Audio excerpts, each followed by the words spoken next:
Hey, this is Paul Lathrop from the Polite Society Podcast, reminding you that this podcast is a member of the Self-Defense Radio Network. Check out all the other great podcasts on the network at selfdefenseradio.net. Faith, firearms, and freedom. This is Armed Lutheran Radio.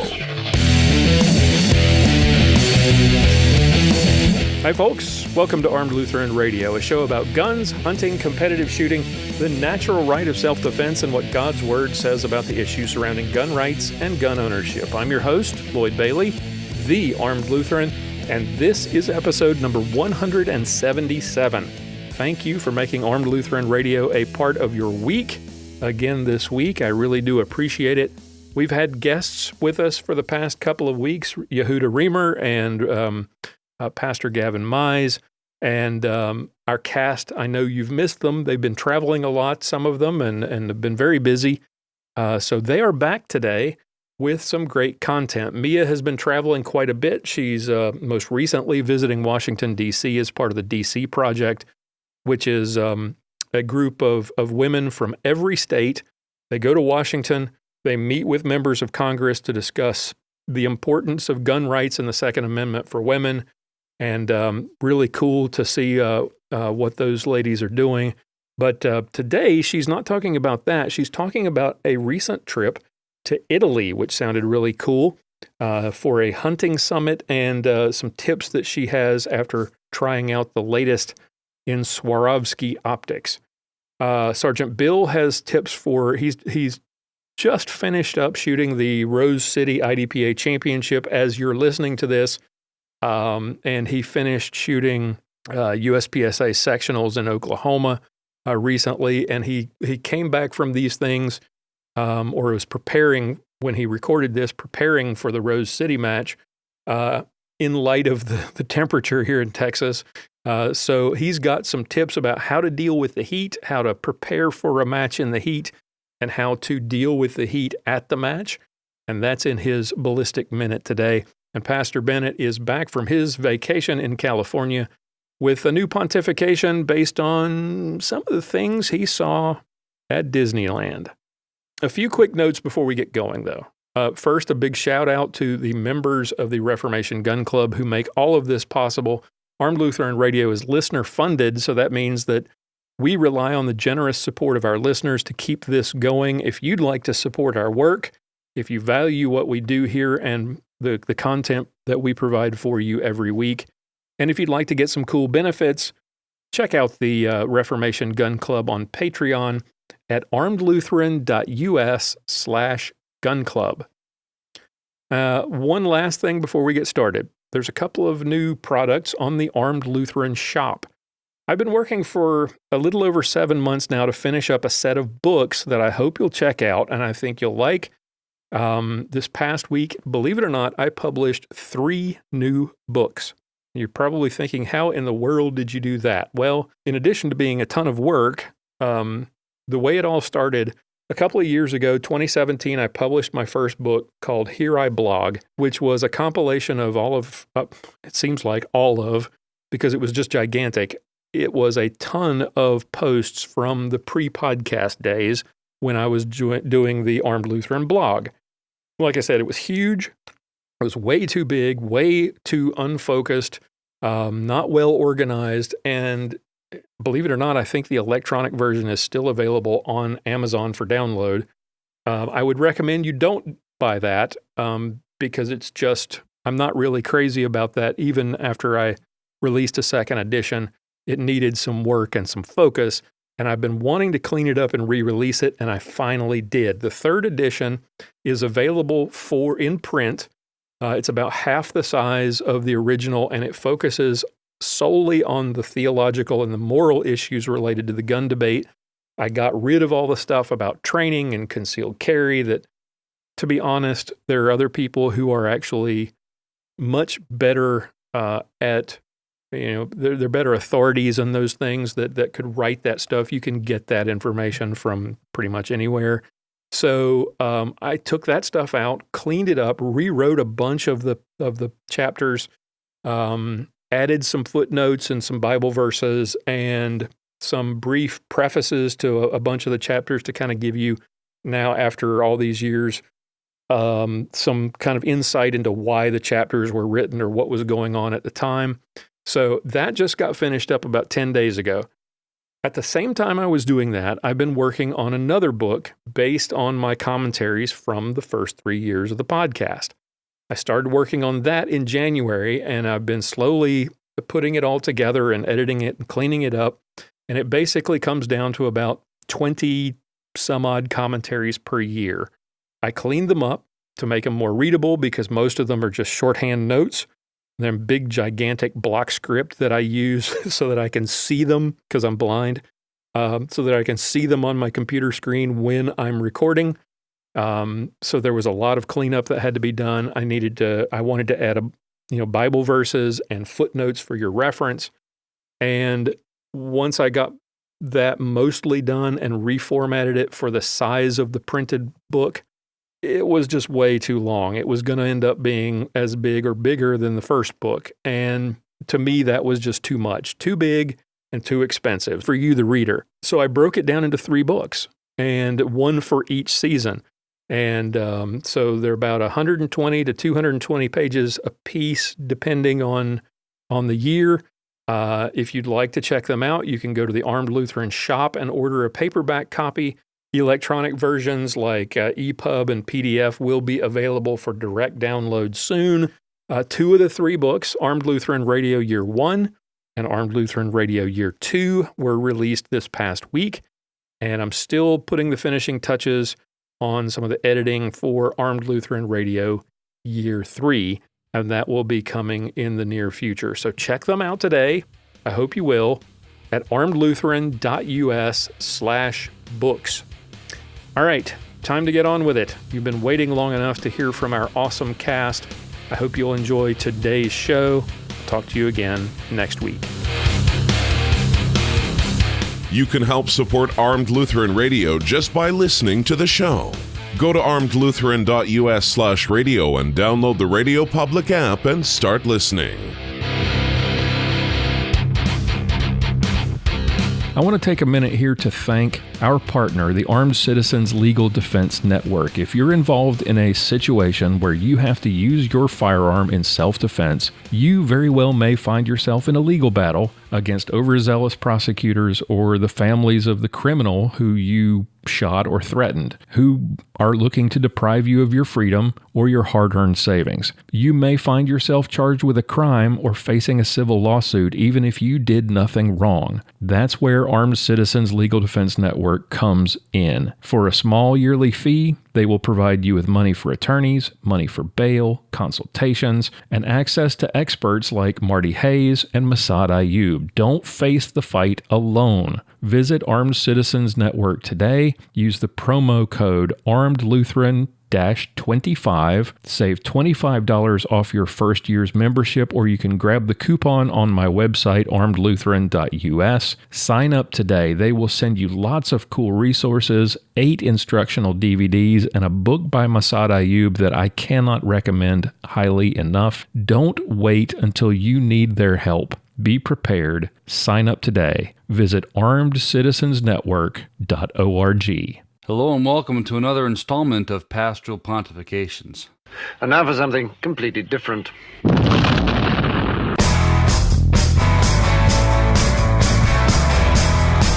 It's time for Pastoral Pontifications with Pastor John Bennett. That's right, you got it. Today we are doing something completely different. If I were to give a title to this episode, I would have to call it Disneyland and the 7 Deadly Sins. I just came back from vacation in California, or as I like to jokingly refer to it, Commiefornia, once a great state, now a den of liberalness. And while we were there, we took the kids to Disneyland. That's kind of our thing to do, my wife and I. We each have a strong connection to Disneyland. While we were in college, we had annual passes. We would go there all the time and spend a lot of time together. So it kind of brings back some warm memories for us both. But the one thing that I like to do at Disneyland, aside from just enjoying being there and being at a theme park and everything that goes with it, I like people watching. And the more that I do that, the more I notice things about how people behave. And as I was thinking up something to do for this episode segment, I thought about all the depravity that is on display at Disneyland, which I would argue is in many ways an example of the various immoralities that we see in today's culture. Now, speaking of the 7 deadly sins, it's worth mentioning first that these 7 deadly sins aren't necessarily a list from the scriptures, but these are the sins that, going back to the early church, these were the transgressions that were considered as fatal to spiritual growth. So let's start with gluttony. Now, gluttony also, I would say, goes hand in hand with sloth as far as what was seen at Disneyland. Now, of course, there's all sorts of foods to eat there at Disneyland, and you can easily go broke trying all the various foods that there are. Some food is positively terrible, although I would say that in the years since I attended college that it's improved quite a bit. Some of the food is absolutely delicious, but of course, you'll spend quite a penny for that. A meal could easily cost a person upwards of $100 a person if you ate at some of the more fine dining establishments in Disneyland. Now anyway, getting on to both gluttony and sloth and how these two go hand in hand, again, not looking at gluttony from the consumption or overconsumption of food aspect, but while at Disneyland, it is unavoidable to see those who rent these electric scooters simply because they have achieved a mass that, say, prevents them from walking for very long periods of time. And it wasn't just those whose habits had caused their physical health to decline to the point where they were incapable of walking. There was also young people, people that were perfectly able-bodied, that were renting these scooters and using these to get around Disneyland, while myself and my family walked close to 10 miles every single day that we were there. Now, sloth could easily be defined as the refusal or the avoidance of doing any physical labor. Now, we could certainly include physical activity and something as simple as walking as part of that. And from what I saw at Disneyland, that was well on display, both the gluttony aspect as well as the sloth, those who wanted to have all the fun without doing the work of simply walking. Now next, we move on to greed. And this also can go hand in hand with envy, but I'd like to look at these two separately. Now, I don't want to sound like some sort of crazy socialist anti-capitalist, but you can say that greed is certainly on display from a corporate side when it comes to Disneyland. When I was in college, my wife and I, as I said, when we were dating, we both had annual passes. At that time, an annual pass would cost you a whopping $100. Now, that annual pass is upwards of, if you want the most expensive package, $1,400 a year. $100 won't even get you into the park for a single day because a single day's ticket exceeds that by quite a bit. Everything there, of course, is overpriced, but hey, it's Disneyland. They have a monopoly on the industry that exists within their park, so I can't necessarily fault them for that. But greed from a human perspective can be seen simply by your average park goer who has to have more and more and more. The sheer number of people who were there is simply because they had to expand their material possessions. And that easily bleeds into envy, the next of the deadly sins. The desire to have what that other person has. That too easily goes along with the greed from the human perspective. I saw it even with my children. They had seen this or that item on the internet and they just had to have it for themselves. They wanted what other people wanted. And if you think about it, so much of our consumerism in this country is driven by that alone, the desire to have what someone else has. Now, as we've talked before on this show, covetousness is often the root sin with so many of the other sins, if we're looking at it from a Ten Commandments perspective. And as far as envy goes, we can easily say that that bleeds into the 9th and 10th commandments when it comes to covetousness. And there certainly was much of that to see at Disneyland. Now we move on to wrath. This is going to be an interesting one. Now, of course, it's hard to really correlate wrath to the happiest place on earth, and this didn't happen while my family was there, but just a mere 2 days after our last day in the parks, before returning to Minnesota, there was a major fight that broke out in Disneyland. For your own personal enjoyment or morbid curiosity, just Google Toontown Brawl. And what happened is there was a family that, in the happiest place on earth, got into a rather brutal fist fight. This family of park goers had some sort of disagreement that resulted in one rather huskily built man pummeling both men and women of his own family over a simple disagreement. As you can see in that video, wrath was on full display. It's a good reminder also that we should never let our temper, our anger, get such a hold in our lives that we behave in a way that is not consistent with our faith in Christ. And now we look at the sin of pride. Pride, from the aspect of the pride of self, was certainly on display. It was impossible to go anywhere in the parks without seeing numerous, most often young ladies, having to take the cutest picture they possibly could, the cutest selfie they possibly could for their Instagram so that they can somehow build themselves up and feel better about themselves.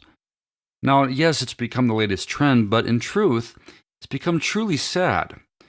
How many people in our society have become so dependent upon what others think of them that they can't survive without doing something to make themselves feel better about themselves, rather than simply finding their value, their self-worth in their Creator.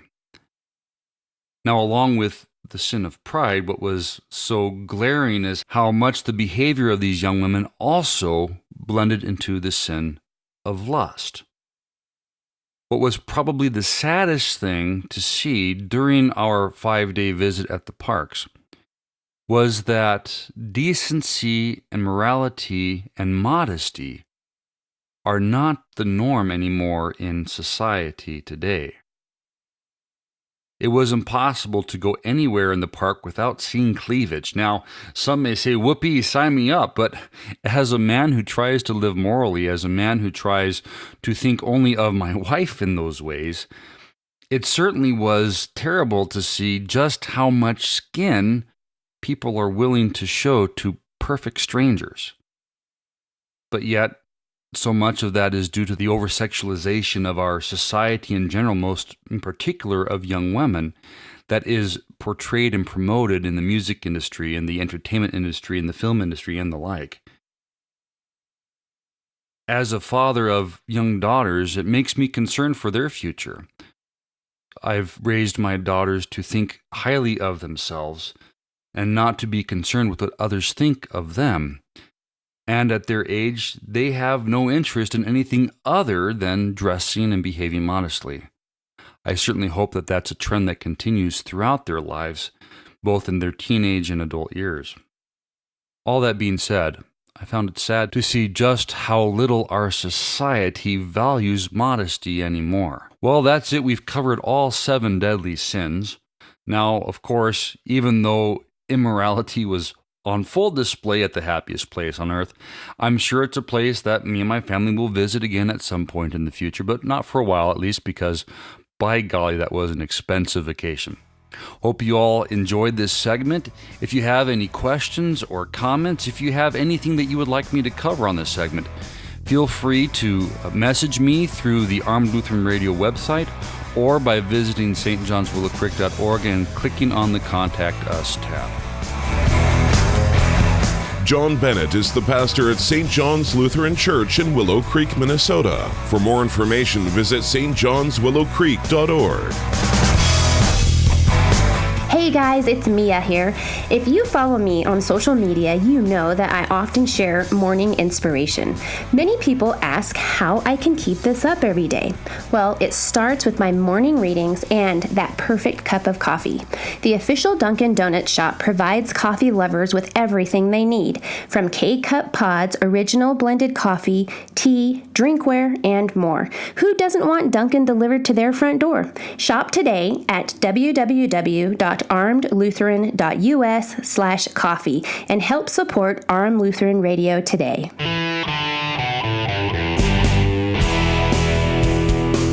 Time now for Mia's Motivations with Mia Anstine.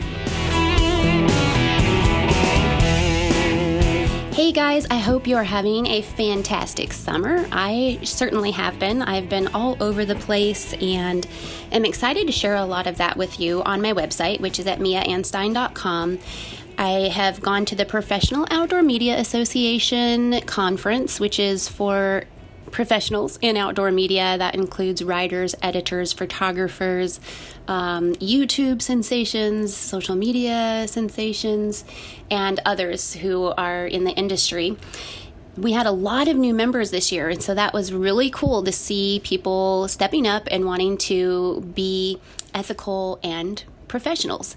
If you'd like to learn more about the Professional Outdoor Media Association, look them up on the interwebs and you will find the Professional Outdoor Media Association.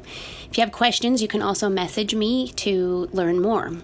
Another trip I went on was one where I use a optic that I've used for years, even before I started writing professionally, and that is Swarovski optics. I've had their binoculars, I can't even tell you how long, but they are reliable and dependable, and I am not sponsored by them, but I've always loved the product. I've loved the service from the company, and this year they invited me to an event that they have, and it's called the Hunting Summit. And I go to a lot of events where media goes and we demo and test items and then we write about them. Well, this event brought together, again, professionals in the industry. I was the only one from the United States, and that may tell you that we were not in the United States. I actually went to Italy. I flew into Florence and stayed there for a day and then headed over to an area just south of Florence and to partake in this event demoing the Swarovski new Z8i scope. And it's just really cool. It has range finding capabilities, and we were put to the test. So this wasn't just a traditional demo my product site sort of thing. Opening evening, when they welcomed us at the reception and introduction event, they loaned us, I should say, these Polar watches that monitor your heart rate, and they're for working out. And so we were told they were going to put us under some stress. And if any of you have shot competition, you know the stress that comes as soon as the range goes live, you get stressed. So your heart rate goes up. Well, then once you get to the line and you're ready to shoot, your heart is going to a different stage. And if you make a mistake during the shoot, if you miss your target, your heart rate goes up. And what we have to do when we're doing that is we have to learn to reset and reduce our heart rate, get back to a level stage so that you can continue shooting and do well to win your competitions. This is something also that as a hunter, people experience quite a bit, and something that I've noticed, and not just with Swarovski, but with Leupold and other scopes, is that people will blame the scope for missing their target. And what they're doing is when they're sighting in, they put their rifles on a lead sled or other fixed device on a bench, and they sit down and they shoot. And that sled is doing the work of holding the gun. You're not having the breathing and the heart rate that you would if you held the rifle. So this is something that people need to practice. And I've talked about this before. You have to get off the bench. You have to practice shooting positions. If you're shooting handguns in a competition, you have got to, get in a lunge position, get in a leaning position, know how you're going to be getting around your targets so that you can, getting around obstacles so that you can hit your targets. So this was something, I don't compete, but I guess I could say I compete with myself quite a bit. And when you are doing this, we're really hard on ourselves. So if you're at the range and you practice, you can learn how you are reacting and you can learn to become better. So go check out my website and check out the article that I wrote, the blog post, whatever you want to call it, about the hunting summit. And then let me know if you want to message me, comment to me, email me. My email address is mia@macoutdoors.com. And let me know what kind of training do you do to combat stress. And this is something, even if you are training for self-defense, my gosh, I have never been attacked, but I would imagine that your heart rate is going to be awesome during something like that. That adrenaline is going to go crazy. So let me know, what do you do? And you can even comment on the Facebook group, the Facebook page, and let us know. I am very curious because I personally learned a lot from myself monitoring my heart rate, shooting in a prone position, which I've done plenty of times among strangers. There were people from not just Italy, not just Austria, but South Africa, Belgium, Czechoslovakia, Sweden.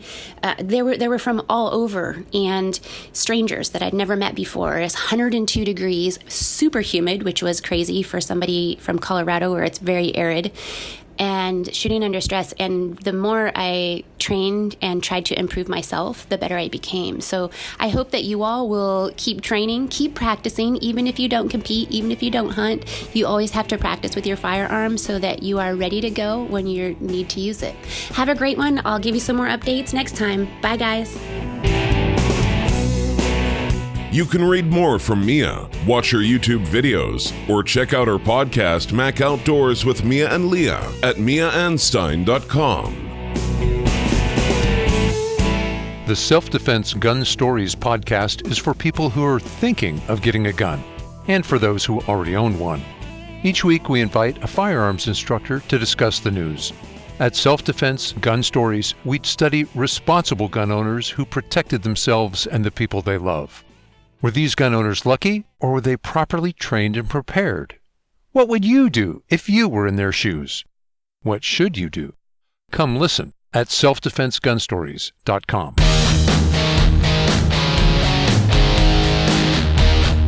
Time now for another Ballistic Minute with Sergeant Bill Sylvia.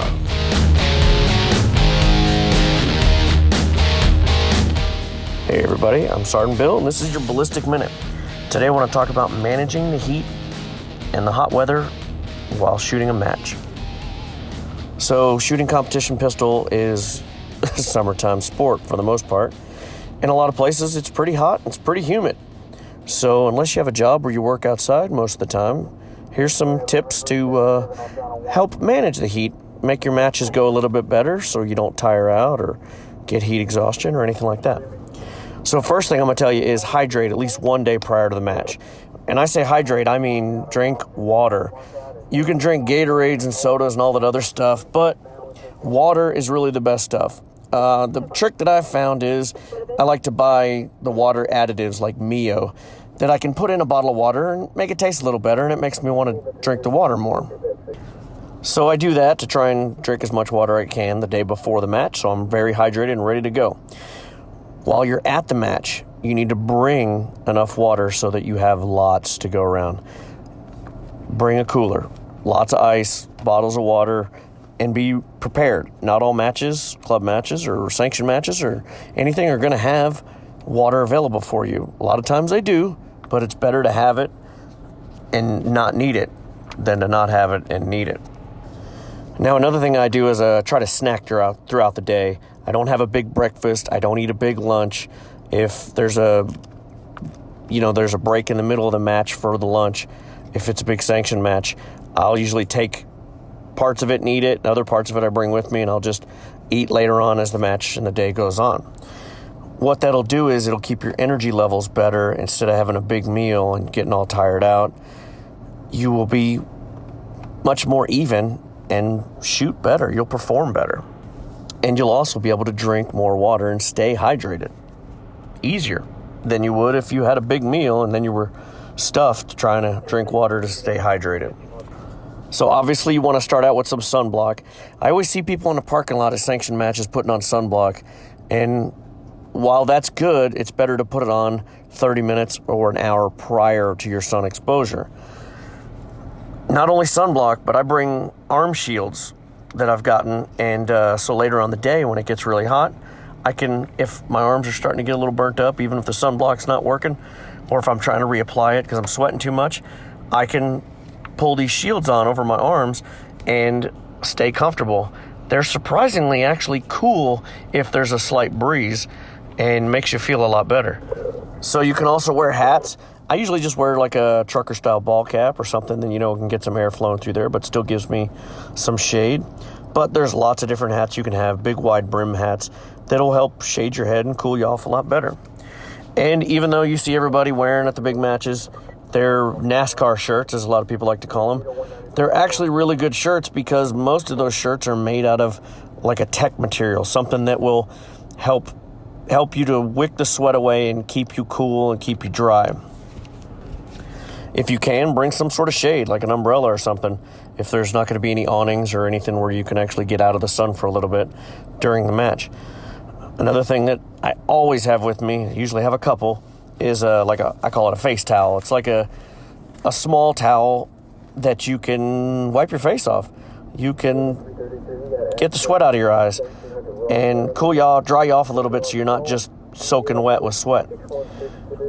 Something else that really helps is either a cool compress. You can take that towel, put it in your cooler once the ice has melted a little bit, and wring it out a little bit so it's got that nice cool water. Put it on your neck, and you'll be surprised how cool it'll make you feel, and you'll be rejuvenated. There's also a product called a cool collar that I've seen around, and I've got one or two of them. I've had them over the years, and they're great. I actually leave one in my cooler and take it out. It's kind of like a bandana type material, but it's full of this like water absorbing gel, and it gets really cold. So you pull it out of the cooler, kind of wring it out a little bit or dry it a little bit, tie it around your neck, and it is a lifesaver on a super hot and humid day out on the range.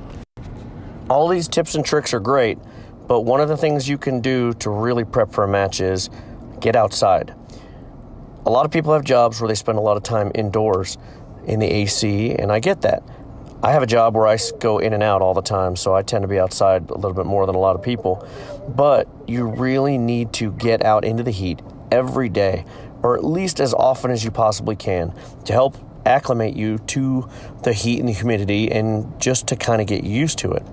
I was at a USPSA sectional match in Oklahoma a few weeks ago, and one of the locals that was on my squad actually had to pull out of the match due to heat exhaustion.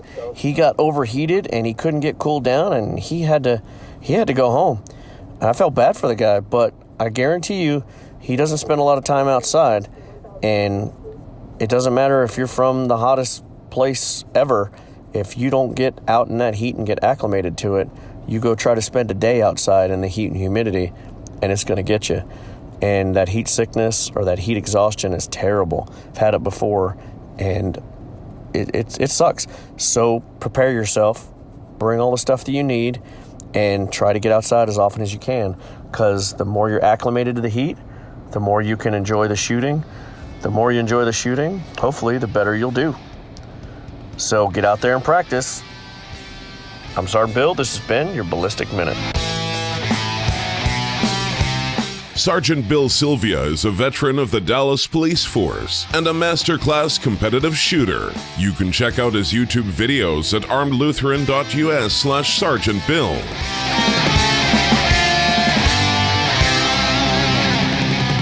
For show notes, be sure to visit our website at www.armedlutheran.us. Check out the Facebook page, The Armed Lutheran, or join our Facebook group, Fans of Armed Lutheran Radio. If you like what you hear, please leave us a comment on our feedback page at armedlutheran.us/feedback or a review on iTunes and let us know what you think. Thank you for listening to Armed Lutheran Radio.